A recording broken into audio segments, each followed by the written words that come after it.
Most brides worry about rain on their wedding day. I watched my parents walk into my reception wearing head-to-toe black, like they were burying me. 150 guests turned their heads. The whispering started before my mother even reached the microphone. She didn't wait for an invitation. She walked straight up to the stage, took the mic from our DJ's hand, and looked right at me. "We are mourning the daughter we lost." What she said next made my hands shake. But what my husband did after that, that's the part no one in that room will ever forget.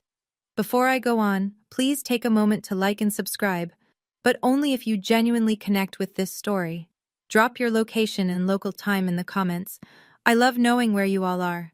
I'm Wanda, I'm 29, and this is the story of how my own family tried to rob me at my wedding. Now let me take you back 18 months, to the day I wrote a check that changed everything. I grew up in Macon Hills, Tennessee, the kind of town where everyone knows your business before you do. Population 4,000, one traffic light, and a church parking lot that doubles as the town gossip exchange every Sunday morning. In the Mosley household, there were two daughters. Brielle was the sun. I was the background. My sister could walk into any room and every head would turn. Blonde hair, easy laugh, a voice that made strangers feel like old friends. Our parents, Janet and Bobby Mosley, built their entire social identity around her. Dance recitals, homecoming court, church talent shows. If Brielle breathed, they clapped. I was different, quiet, steady. I got straight A's, worked the register at the farm supply store from 16, cooked dinner when Mom was too busy driving Brielle to rehearsals. None of that made the refrigerator, and I mean that literally. Our fridge was covered in Brielle's photos. Competition ribbons, prom pictures, a magazine clipping from the local paper when she won Miss Macon Hills Teen. My stuff? One photo, bottom corner, half hidden behind the church calendar. I taped my honor roll certificate up there once, right at eye level. By morning it was gone. I found it folded in the junk drawer. I didn't say anything. That's the thing about growing up invisible. After a while, you stop expecting to be seen. Your sister has a gift for connecting with people, Wanda. You're more of a behind-the-scenes kind of girl. That's what my mother said at Christmas dinner. 12 relatives at the table. I was 17. Everyone nodded like she'd said something kind. I smiled, cleared the plates, and told myself it didn't matter. It mattered. Fast forward 11 years. I'm 27, living in a small apartment across town, working double shifts as a veterinary technician at the county animal clinic. I love animals. Animals don't play favorites. One Tuesday evening, my phone rang. Mom. Wanda, we need you to come home. It's urgent. The house was falling apart. Roof leaking in 3 places. Foundation cracked along the east wall. The plumbing, original pipes from 1979, had burst twice in 6 months. Dad's pension and Mom's part-time bookkeeping barely covered groceries. A full renovation was out of the question, unless someone stepped in. There was a family meeting. Mom sat at the head of the kitchen table, Dad beside her, hands folded. I sat across from them. Brielle wasn't there. She'd texted the group chat an hour before. Sorry, super busy. You guys figure it out. So I figured it out. $85,000. 10 years of double shifts, skipped vacations, and dollar store shampoo. I handed it over in a single cashier's check. New roof, new foundation work, new plumbing, fresh paint inside and out. I coordinated with the contractors myself, drove over every weekend to check progress, ate peanut butter sandwiches in my car between the clinic and the job site. When it was done, the house looked better than it had in 30 years. Mom hugged me on the front porch. Her eyes were wet. This house is yours, Wanda. When we're gone, it goes to you. You earned it. Dad nodded. You earned it, kiddo. No lawyer, no paperwork, no deed transfer, just a promise between blood. That was the most expensive handshake of my life. I just didn't know it yet. 3 months after the renovation wrapped, a section of soffit on the back porch came loose. The previous crew had cut corners. Mom called me panicking, and I called around for a contractor who could fix it fast. That's how I met Cole Reston. He showed up in a dented white pickup, work boots, and a flannel with the sleeves rolled to his elbows, hands like sandpaper. Spoke maybe 40 words in the first hour. But when he did talk, every word landed exactly where it was supposed to. He fixed the soffit in an afternoon. I brought him iced tea and we sat on the tailgate of his truck, not saying much, watching the sun drop behind the tree line. It was the most comfortable silence I'd ever shared with another person. We started dating 2 weeks later. The first time Cole came to dinner at my parents' house, I could feel the temperature shift the moment he walked in. Mom looked at his calloused hands, his faded jeans, the truck parked in the driveway. "So, what exactly do you do?" she asked, pronouncing do like it had 3 syllables. Cole didn't flinch. "General contracting, residential mostly." That was all she said. Dad stared at his plate. Brielle happened to be visiting that week. She was sweet to Cole's face, all smiles and, "Oh, how fun." But later that night, through the thin walls of my old bedroom, I heard her on the phone with Mom. "He seems fine, but is that really the best Wanda can do?" I lay there in the dark, staring at the ceiling. Cole was asleep in the guest room downstairs, and he had no idea that the people in this house had already decided he wasn't enough. Just like me. 6 months after the renovation, I stopped by the house on a Saturday to grab a box of old textbooks from my closet. My closet was empty, not just the textbooks, everything. My posters, my high school yearbooks, the quilt Grandma Davis made for my 12th birthday. All of it gone, shoved into a plastic bin in the garage. The room had been repainted. Lavender, Brielle's favorite color. New throw pillows on the bed, a vanity mirror I'd never seen, a diffuser puffing eucalyptus into air that used to smell like my old vanilla candle. "Mom, what happened to my room?" She didn't even look up from her crossword. "Brielle needs a space when she visits. You don't live here anymore, Wanda." Something cold settled in my chest. I pushed past it. "Mom, can we talk about the house? About what you and Dad promised?" Dad was in the kitchen doorway. He heard me. I know he did because his hand froze on his coffee mug. Mom set her pen down. "We'll figure it out when the time comes. Don't be pushy." "Pushy? I put 85,000 and we're grateful. But this is still our home. Don't make it awkward." Dad said nothing, just took his coffee and walked out to the porch. I drove home with the windows down, hoping the cold air would shake the feeling loose. It didn't. Cole was waiting at my apartment. He took one look at my face. "You okay?" "I don't know anymore." He didn't push. He just made me a grilled cheese and sat with me until I fell asleep on the couch. I should have listened to my gut that day, because the worst part hadn't even started. Cole proposed on a Sunday morning. No ring at first. Just him, standing in my tiny kitchen, holding 2 mugs of coffee and saying, "I want to build something with you. Not just houses." I said yes before he finished the sentence. I called Mom that afternoon. There was a pause on the line so long I checked if the call had dropped. "Already?" she said. Then, "Well, I suppose congratulations are in order." She didn't ask to see the ring. She didn't ask about the date. 1 week later, Brielle flew home, unannounced. She stayed 5 days, shopping trips with Mom, cooking with Dad, brunch at the cafe on Main Street. I saw the photos on Facebook. I wasn't invited, but the photos weren't the problem. My friend Darla, she works at the post office, knows everything that moves through Macon Hills, called me on a Wednesday night. "Hey, so, Brielle's been talking." "About what?" "About Cole. She told Patty Morrison and half the ladies at the salon that Cole pressured you into paying for the house, that he's got his eye on the property." I sat down on the edge of my bed. "That's not true."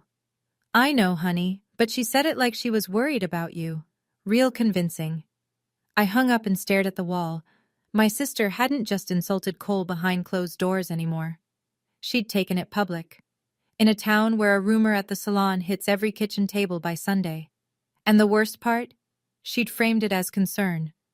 "Between us, I think he's isolating her. She used to be so independent."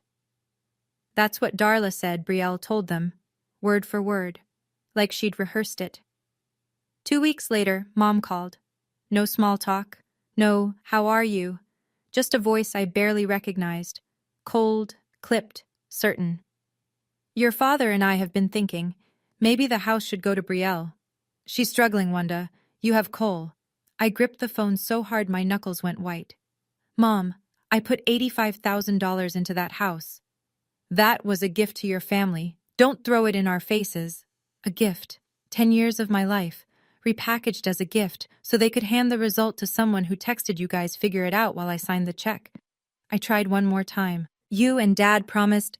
Promises change. Circumstances change. Brielle needs stability right now, and frankly, with Cole in the picture, I'm not sure your priorities are where they should be. There it was. Not just the house, not just the money. She was using Brielle's lies about Cole as justification. That night, Dad called. Separate phone. His voice was quiet, tired. Just let it go, kiddo. Your mom's mind is made up. And yours? A long pause. I don't want to lose anybody. You already are, Dad. He hung up first. I sat in the dark doing the math. $85,000. No documentation, no contract, no witnesses beyond a kitchen table promise. If I stayed silent, I would lose every cent. Brielle would sell that house the minute the deed was in her name, and my parents would never admit they'd been wrong. But if I fought back, I'd lose them entirely. I chose silence, not because I was afraid, because I didn't yet know how far they were willing to go. Cole found me at the kitchen table at midnight, staring at a bank statement on my laptop screen. The $85,000 transfer, highlighted in yellow, dated 22 months ago. He pulled up a chair. Didn't say anything at first, just looked at the screen, then at me. Tell me everything. So I did. Mom's call, Dad's resignation, Brielle's rumor campaign, the room painted lavender, all of it. Cole listened without interrupting. When I finished, his jaw was tight, but his voice was steady. Do you have the receipts from the renovation, the bank transfers? I nodded. Every email, every invoice, the bank statements right here. What about the contractor? Would he remember? Greg Holloway. He'd remember. I called him every week for 4 months. Cole leaned back. He folded his arms, and I could see him thinking, not reacting, not fuming, just calculating, like he was reading blueprints for a building that hadn't been built yet. Good. Keep all of that. Screenshots. Save them somewhere safe, not just your email. And Wanda? Don't confront them. Not yet. What are you thinking? He looked at me, not angry, not pitying, just certain. I'm not going to let them take what's yours, but we do this smart. He squeezed my hand once, then stood up, rinsed his mug, and went to bed like it was any other Tuesday. But it wasn't any other Tuesday. Because starting that night, I noticed something. Cole began spending an extra hour on his laptop every evening after dinner. He didn't explain. I didn't ask. I trusted him. And that turned out to be the best decision I ever made. We set the wedding for June 14th. Small budget, no help from my parents. Cole and I would pay for everything ourselves. A barn venue outside town, a local caterer, wildflowers from the farmer's market. Nothing fancy. Just ours. Mom made her position clear early. I'm not paying for a wedding to a man I don't approve of. We didn't ask you to, I said. She hung up. I expected the cold shoulder. What I didn't expect was what showed up on Facebook the following Saturday. A photo. Mom and Brielle, side by side, at a bridal boutique in Nashville. Brielle holding a white gown against her body. Mom beaming. Caption. Mother-daughter day. Brielle wasn't engaged. She didn't even have a boyfriend. Not one Mom knew about anyway. My phone buzzed. Kenna, are you seeing this? I stared at the photo. 47 likes. Comments. So gorgeous. And can't wait for the big day. And lucky mama. Not one person asked whose wedding they were shopping for. Because in the Mosley family, there was only one daughter worth celebrating. I didn't comment. I didn't react.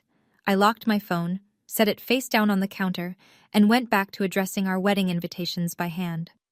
That night, I couldn't sleep.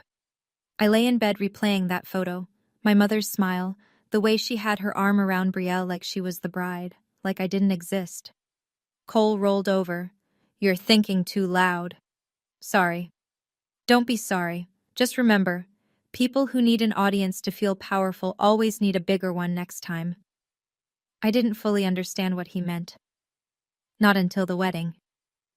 3 weeks before the wedding, I drove to my parents' house to grab the last of my things from the garage.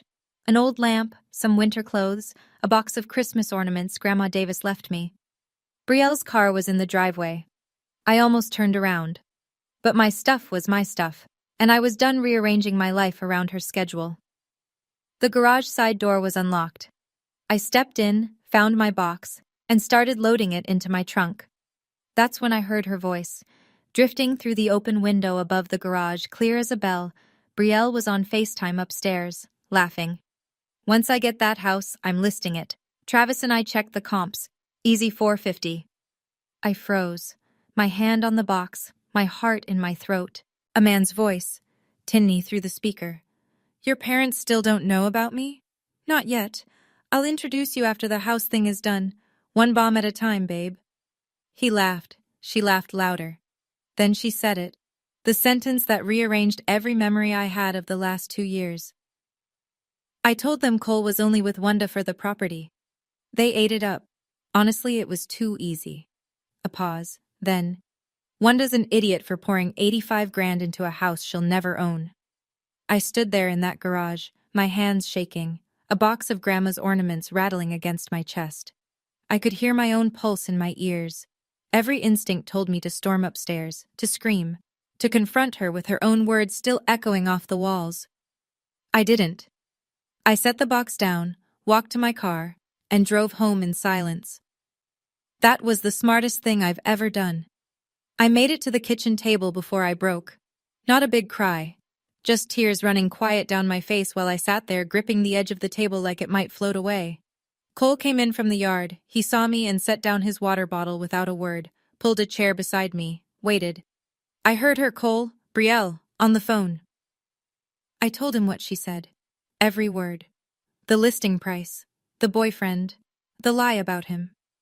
When I got to the part where she called me an idiot, my voice cracked.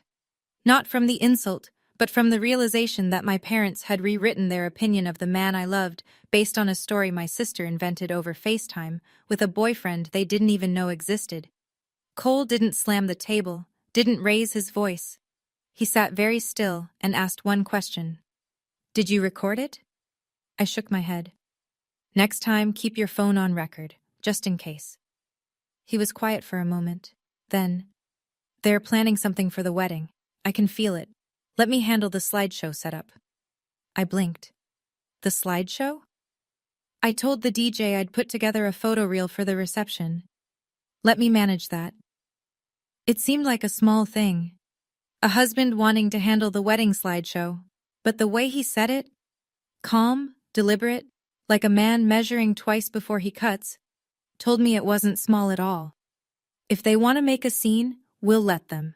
And then we'll make sure everyone sees the truth. I didn't ask him to explain. Cole wasn't a man who made promises he couldn't keep. Whatever he was building, I'd see it when it was done. Okay, I need to pause here for a second. Looking back, I know some of you might be thinking, why didn't you just cut them off right then? And honestly, I asked myself that too.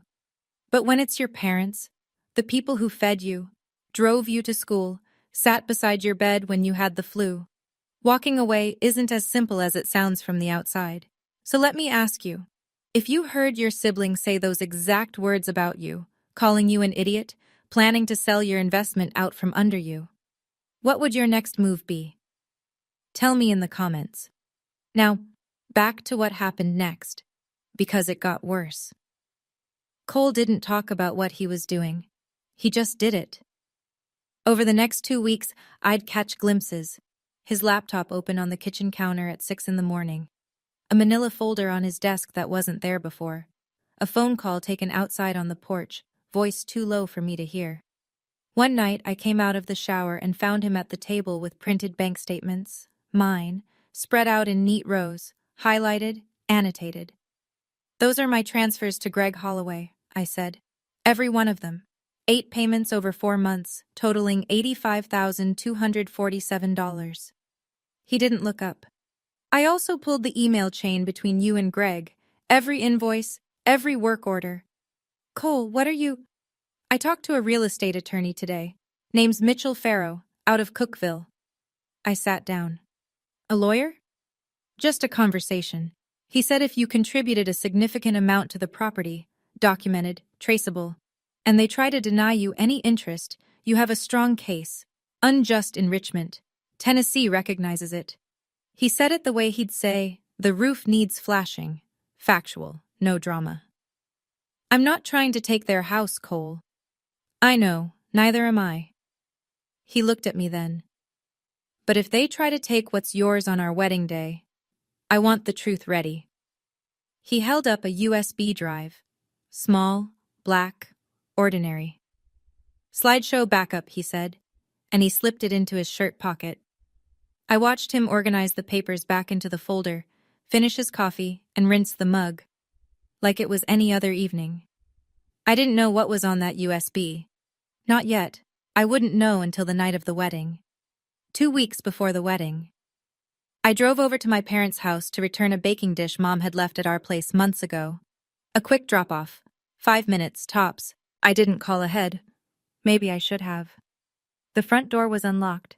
I walked through the foyer, dish in hand, and turned the corner into the kitchen. All 3 of them were at the table. Mom, Dad, and Brielle. Papers spread across the surface. A pen between Mom's fingers. Dad's reading glasses low on his nose. The moment I appeared, the conversation stopped. Not a pause, a full stop, like someone had hit mute on a television. Brielle's hand moved fast. She flipped a page face down. Mom's eyes darted to the paper, then back to me. Wanda, we didn't hear you come in. I was returning your dish. I held it up. Oh, thank you. Mom's smile was tight. Practiced. I set the dish on the counter. My eyes swept the table. I couldn't help it. Most of the papers were covered, but one corner of the page Brielle had flipped was still visible. I saw 4 letters, printed in bold. Quit. The beginning of a word. I didn't need to see the rest. Just going over some boring bills, Mom said. She was already gathering the pages into a stack. Of course, I smiled. I'll get out of your hair. I walked out slowly. I didn't run.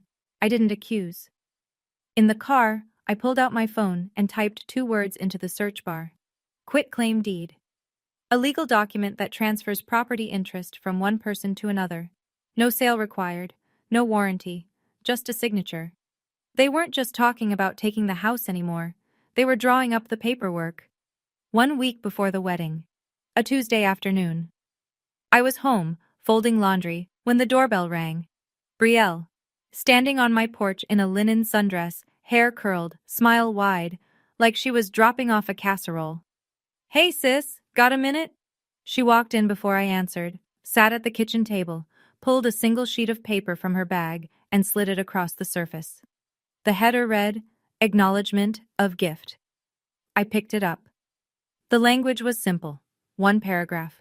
It stated that I, Wanda Mosley, acknowledge that my financial contribution of $85,000 toward the renovation of the Mosley family home was a voluntary gift, made without conditions, expectations, or claims to ownership. A signature line at the bottom, my name printed underneath. It's just a formality, Brielle said. She tilted her head, eyes soft. Mom wants peace of mind before the wedding. You know how she worries. I read it again, every word. Then I folded it, set it on the table, and looked at my sister. I'm not signing this, Brielle. The softness in her face flickered, just for a half second, a flash of something cold behind the smile. Then the mask came back. Fine, we'll talk about it later. She stood, grabbed her bag, and walked to the door. See you at the wedding. She left the paper on the table. Whether she forgot or left it on purpose, I'll never know. But I know this. Cole came home 20 minutes later, saw the document, and photographed every inch of it, front and back. Then he slid it into the manila folder without a word. I didn't spend 10 years saving to sign it away in 10 seconds. That's what I told my empty kitchen after she left. June 14th. My wedding day. Kenna laced the back of my dress in the bridal suite.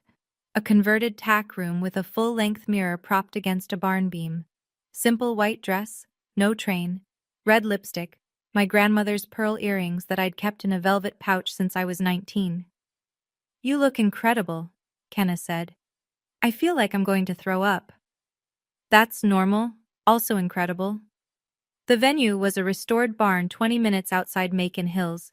String lights draped from the rafters, long wooden farm tables, mason jars stuffed with wildflowers Cole had picked that morning. 150 guests. My co-workers from the animal clinic, Cole's crew from the contracting business, neighbors, old friends, a few of Cole's cousins from Knoxville. The ceremony was outdoors, under an oak tree. When I came around the corner and saw Cole standing at the altar in a charcoal gray suit, his eyes turned red before I even reached him. He blinked hard, bit his lip, took my hands like he was holding something he'd been waiting for his whole life. Then Kenna touched my arm. Wanda. Her voice was strange, tight. You need to see this. I turned. Through the side window of the barn I could see the parking lot. A silver sedan had just pulled in. The door opened. Mom stepped out, head to toe in black. A long black dress, black cardigan, black shoes, funeral clothes. Behind her, Dad. Black suit, black tie, black expression, and behind him, Brielle. Also black. A fitted black dress and heels, sunglasses pushed up on her head. 3 people dressed for a burial, walking toward my wedding. Say the word, and I will lock that door, Kenna whispered. I didn't say the word. I wish I had. I didn't lock the door. I didn't cancel the ceremony. I did what I'd been doing my entire life in the Mosley family. I carried on. The 3 of them took seats in the front row. Black against a sea of pastels and summer florals. 150 people noticed. Nobody said a word. A woman on Cole's side, his Aunt Margine, leaned over to her husband and whispered something behind her program. I could read her lips from the altar. Is someone dead? The officiant kept going. I kept standing. My hands were in Cole's, and his thumbs pressed into my palms every time I started to tremble. During the vows, Cole went off script. Just one line. I will always protect what's ours. Not yours. Not mine. Ours. He held my eyes when he said it, but I saw Mom shift in her seat. Brielle crossed her arms. Dad stared at his shoes. We kissed. The crowd erupted. Cheers, whistles, Kenna ugly crying into a handkerchief. Everyone was on their feet. Everyone except 3 people in the front row. Mom sat rigid, hands clasped in her lap, black dress stark against the white folding chair. Brielle sat beside her with a small smile. Not a happy smile, the kind of smile you wear when you know something no one else does. Dad just looked tired, like a man who'd been told where to sit and what to wear and had stopped asking why a long time ago. I told myself it was fine. They'd made their statement. Black clothes, front row, stone faces, fine, let them mourn. I was alive and married and standing in the sunlight, and I refused to let them pull me into the dark. But they weren't done. The reception started beautifully. String lights glowing. First dance. Cole spun me slow under a canopy of Edison bulbs while our guests clinked glasses and the caterers set out plates. Then the DJ tapped the microphone. We'd love to open the floor for toasts. He didn't finish. My mother was already moving. She crossed the dance floor in 4 strides, took the microphone from the DJ's hand, not a grab, but firm enough that he let go out of sheer surprise, and turned to face the room. 150 people went silent. I want everyone here to know we are in mourning tonight. A murmur rippled through the tables. We are losing our daughter to a man who married her for our family home. I couldn't breathe. My chest felt like it had been filled with concrete. She wasn't done. Wanda, if you have any love left for this family, you will sign a document right now releasing any claim to our house. Your sister needs that home, not some outsider. She pointed at Cole, at my husband, at the man who'd just promised me forever under an oak tree 30 minutes ago. Bobby stood up beside her. He didn't speak. He just stood, a silent wall of endorsement. And then Brielle rose from her chair. She reached into her bag and pulled out a document, the same one she'd brought to my apartment, the acknowledgement of gift. She held it up, visible to the entire room, and walked toward me.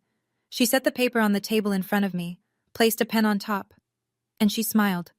Not a nervous smile, not an embarrassed smile, the smile of someone who had already won. Silence. Not the comfortable kind, the kind that presses against your eardrums and makes the room feel like it's shrinking.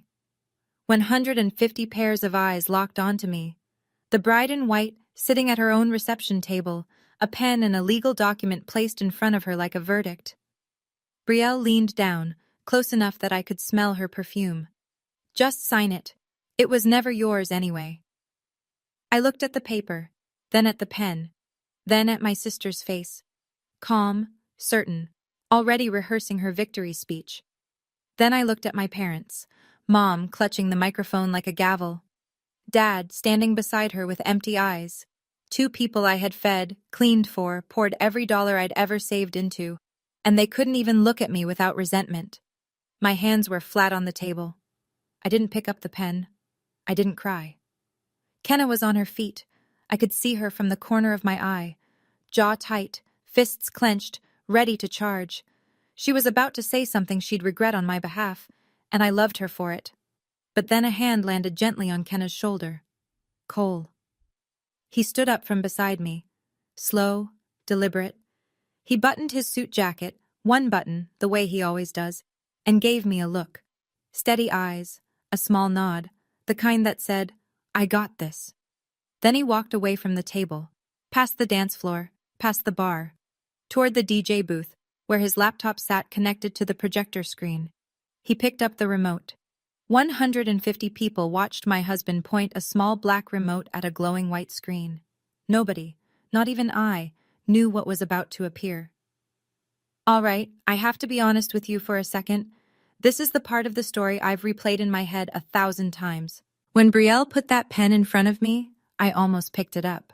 Not because she was right, but because part of me just wanted the humiliation to stop.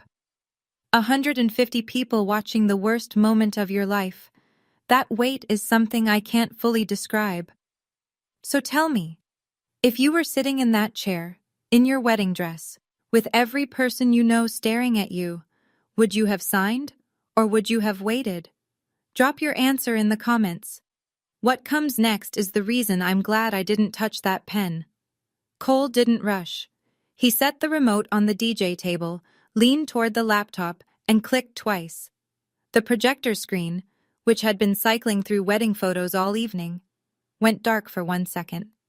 Then it lit up again. The first image wasn't a photo of us. It was a bank statement. My bank statement. A highlighted wire transfer of $85,000, dated 22 months prior, routed directly to Holloway Construction, LLC. The memo line read, Mosley Family Home, full renovation. The murmuring started immediately. Heads turned, phones came up. Cole didn't speak. He just pressed the remote. Next slide. A printed email chain between me and Greg Holloway. 4 months of invoices, material lists, progress photos. The final line, total project cost, $85,247. Paid in full by Wanda Mosley. I watched my mother's hand slowly lower the microphone. Brielle's smile dimmed like a bulb on a dying circuit. Cole pressed again. Before and after photos of the house, side by side. The crumbling porch next to the rebuilt porch, the cracked foundation next to the sealed foundation, the rusted pipes next to gleaming copper, each set labeled, funded by Wanda Mosley. The room wasn't whispering anymore. People were leaning forward, reading every word on that screen like it was a courtroom exhibit. Aunt Margene, Cole's aunt, put her hand over her mouth. But Cole wasn't done, and the money wasn't the part that made them run. He looked at me across the room. One more nod, then he pressed the remote again, and the screen changed to something I had never seen before. Text messages, screenshots, blown up to 6 feet wide. My heart stopped. The first screenshot filled the screen, an iMessage conversation. Contact name at the top, Travis Keene. Brielle's outgoing messages in blue. 150 people read it at the same time. Brielle. Mom and Dad are so gullible, LOL. I told them Cole is only with Wanda for the house. They bought it immediately. The sound that moved through the room wasn't a gasp. It was lower. A collective exhale, like the air had been punched out of every chest at once. Cole pressed the remote. Brielle. Once I get that house, I'm listing it. Travis and I checked. Easy $450,000. Chairs creaked. Someone at the back table stood up for a better look. Another click. Brielle. Wanda's an idiot for paying $85,000 into a house she'll never own. Dead silence. Then a woman at table 9, I think it was Paula from the clinic, said, "Oh my God," loud enough for the whole barn to hear. Cole pressed one final time. The last slide. A photograph of the acknowledgement of gift document. The one Brielle had brought to my apartment.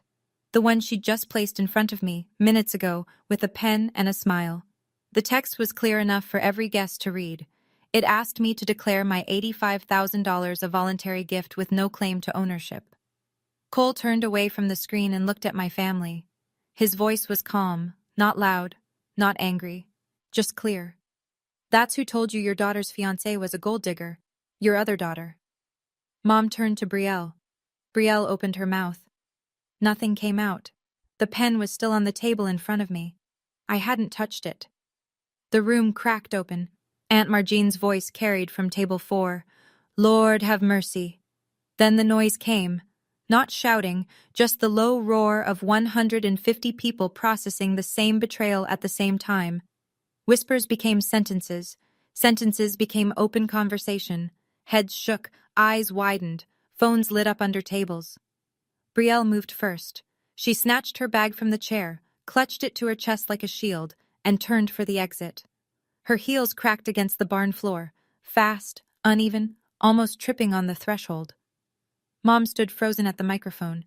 The mic hung at her side, still on, picking up her breathing, quick and shallow, broadcast to every speaker in the room.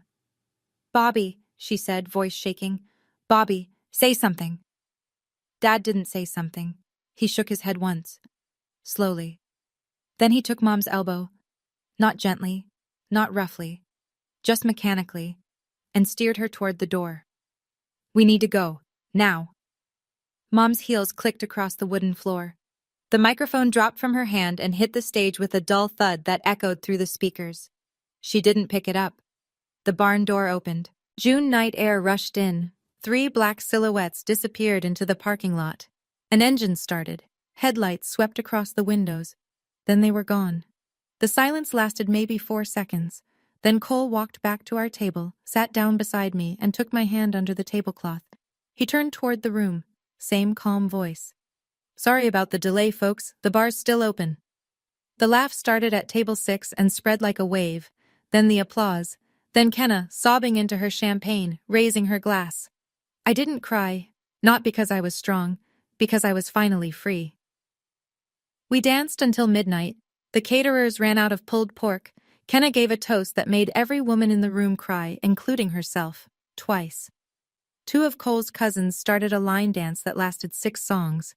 Nobody mentioned my parents for the rest of the night. Not out loud, anyway.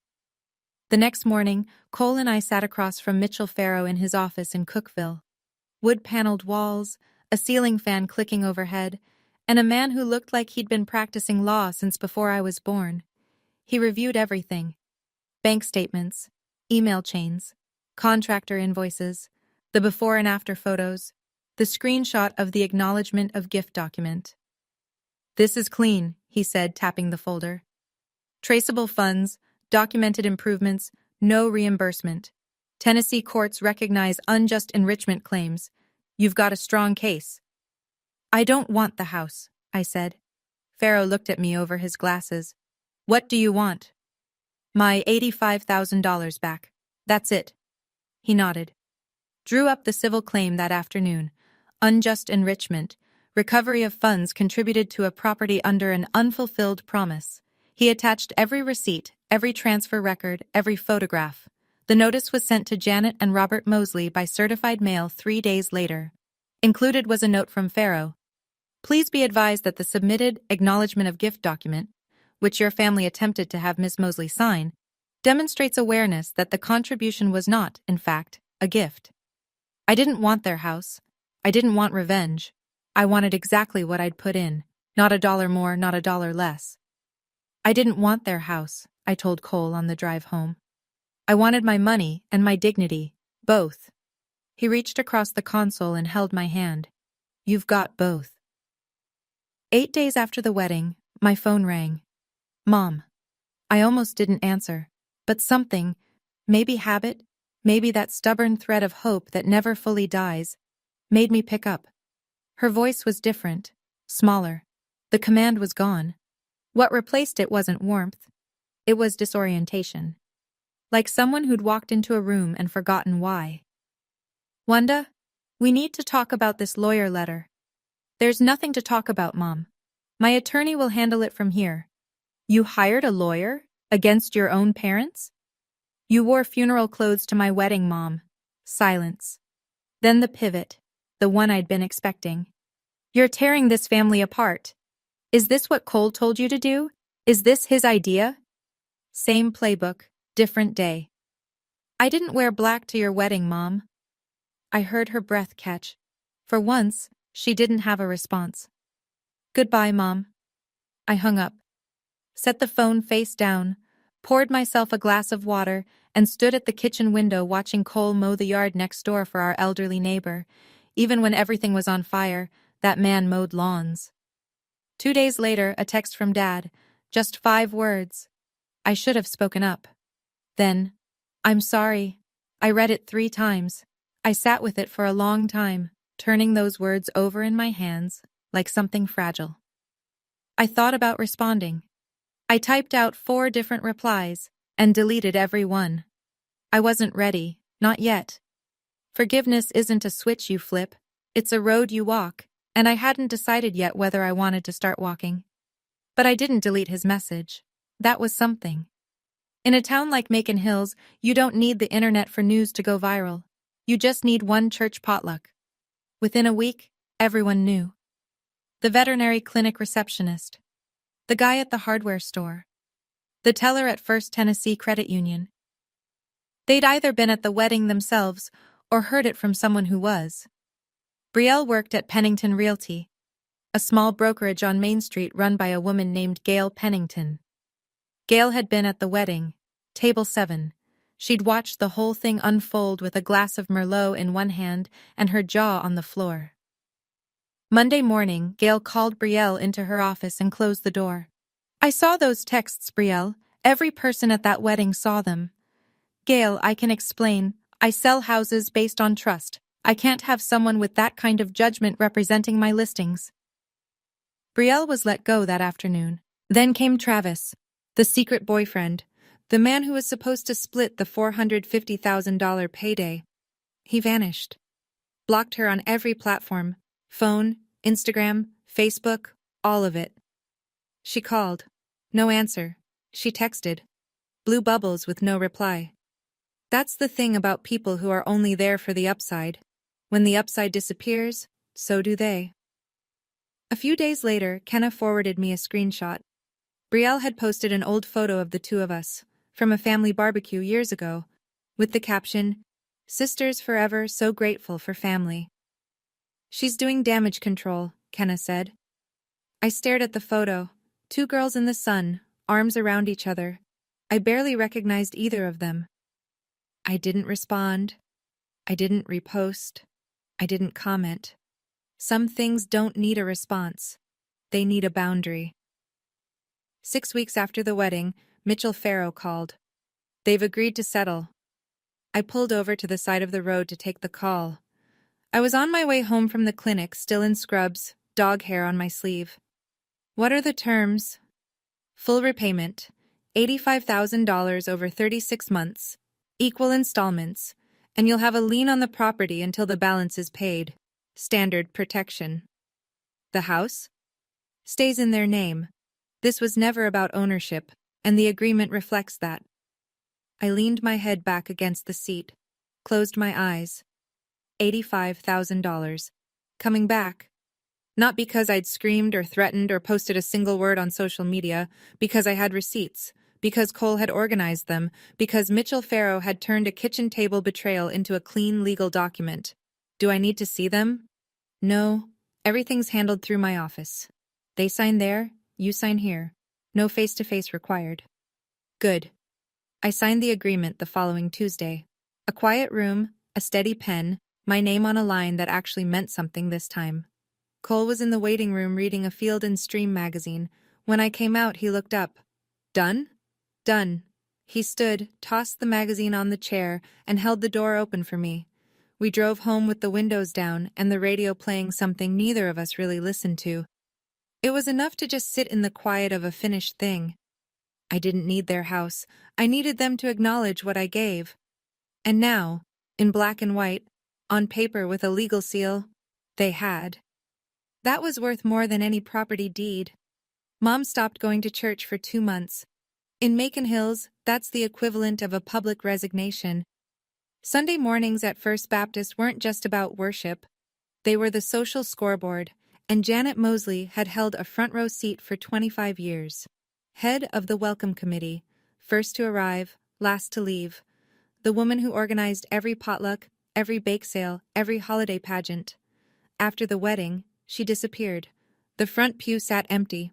When she finally came back in August, she slipped in through the side entrance and sat in the third to last row. Alone.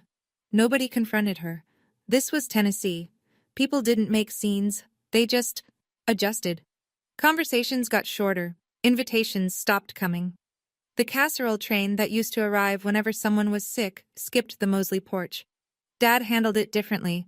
He started spending more time in the garden, alone, up early, out until dark, hands in the dirt like he was trying to grow something he couldn't name. He called me every 2 weeks, short calls, never more than 5 minutes. How's the clinic? Busy. Good busy. Cole doing okay? He's great, Dad. Good. That's good. Awkward, stilted, but consistent. Every other Sunday. Like clockwork. Brielle moved to Nashville at the end of July, packed up in a weekend and left without a goodbye dinner. She didn't call Mom, she didn't call Dad, she didn't call me. When there was nothing left to take, Brielle left. I think that was the part that broke my mother more than anything. Not the wedding, not the lawyer letter, not the town's quiet judgment.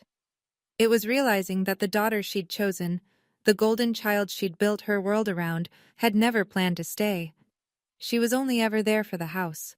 Cole found the house in September, a 2-bedroom fixer-upper on Ridgeline Road, just past the county line.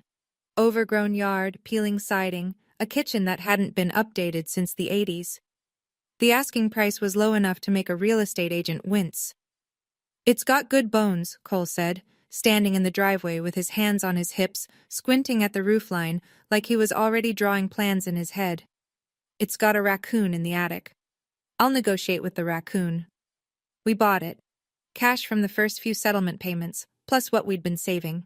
Our names on the deed, both of them, in ink. Cole did the renovation himself. Evenings and weekends, 1 room at a time. New floors, new countertops. Repaired the porch. I planted a vegetable garden along the south fence. Tomatoes, peppers, herbs. Something alive and growing that was purely ours. Kenna came over most Saturdays.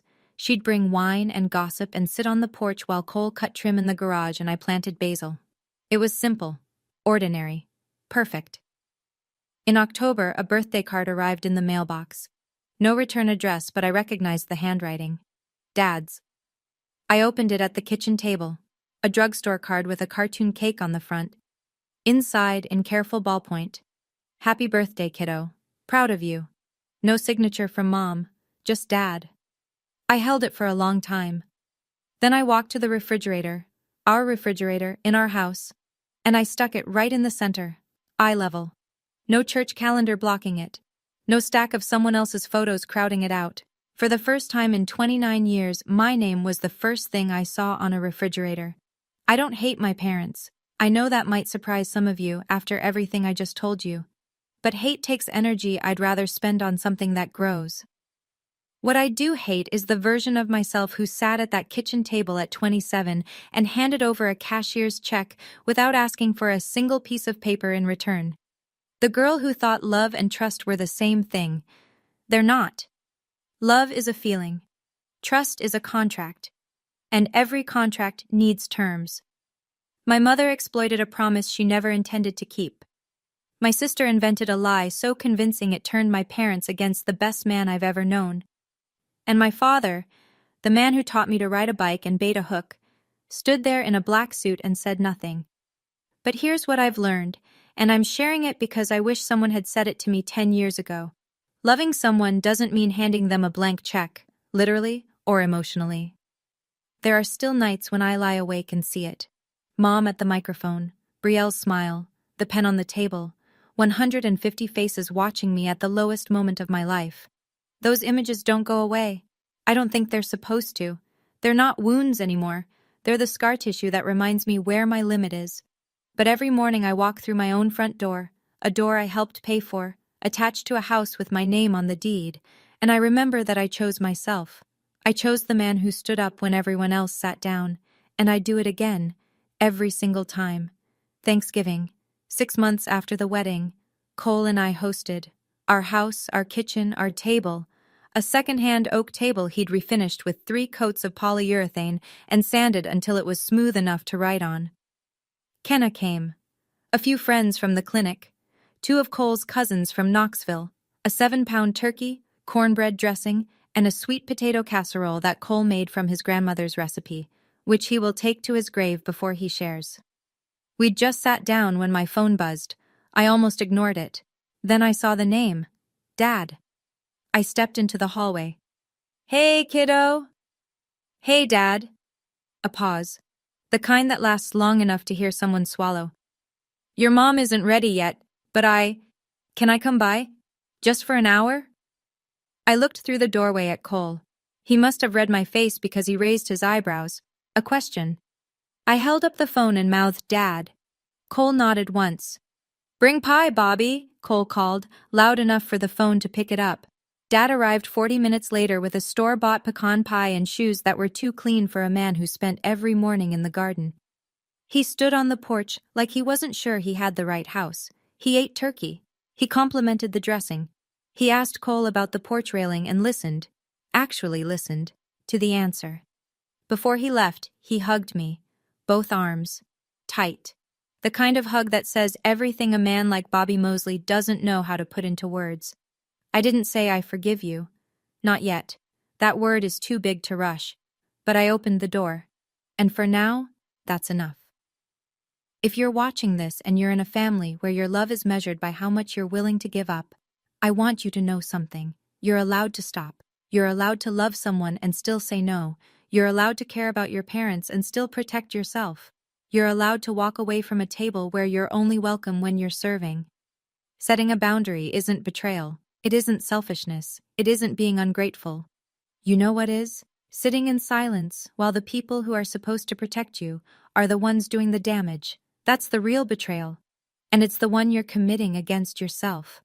My mother hasn't called me since that day in the lawyer's office. Maybe she will. Maybe she won't. That's her road to walk, and I can't carry her down it. My father calls every other Sunday, 5 minutes, awkward, consistent. He's trying. I see it. My sister is somewhere in Nashville. I don't know what she's doing. I don't check. The thread between us was cut cleanly, and I've stopped looking for the other end. Cole taught me something that I carry everywhere now. He said it the night before the wedding, while we were packing the car with table centerpieces and a cooler full of sweet tea. You don't need to shout to be heard. You just need to stand still and let the truth do the talking. I'm Wanda. I'm 29, and this is my house. Nobody else's name on it. Boundaries aren't walls. They're doors. You just get to choose who walks through. And for the first time in my life, I'm the one holding the key. That's my story. If it reminded you of something you've been through, or something you're still going through right now, please leave a comment. I read every single one, and I promise you, you're not alone in this.